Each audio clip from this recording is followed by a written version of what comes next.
భార్య ఏదైనా ఓరుస్తుందేమో కానీ భార్య చాలా ఇబ్బంది పడిపోయేది ఎప్పుడో తెలుసా అండి? భర్త ఇంట్లో నూనె కానీ నేతి గిన్నె కానీ వంపేస్తే, మజ్జిగ గిన్నె కానీ వంపేసిన పురుషుడు వంపేసినట్టు ఉండడు. ఏం చేస్తారంటే ఆవిడ ఏదో మజ్జిగ తాగండి అని అక్కడ పెడుతుంది, చిక్కటి మజ్జిగ తాగెళ్ళండి వేసవి కాలం రోహిణీ కార్తె అని. ఈయన ఏదో ఆలోచిస్తూ అక్కడి నుంచి ఆ ఉత్తరయం ఇలా విస్సాటంగా ఇలా ఏదో అంటాడు, అది తగిలి ఆ గ్లాసు కింద పడుతుంది.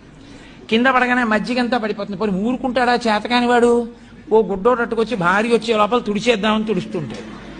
ఆవిడ వచ్చి చూస్తుంది, ఆహా ఏమి అదృష్టం అండి, నిజంగా నా కోసంగా అన్నారు మీ అమ్మగారు, మజ్జిగ వంపేశారు, పోనీ పీడా పోయింది.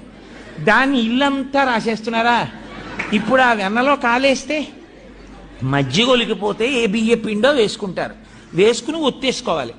నూనె ఉలికిపోయినా అంతే, నెయ్యి ఉలికిపోయినా అంతేకాని దాన్ని నేల నిండా రాస్తే ఓ నీటి చుక్క పడితే కాలు ఇక్కడ వేస్తే అక్కడికి వెళ్తాయి.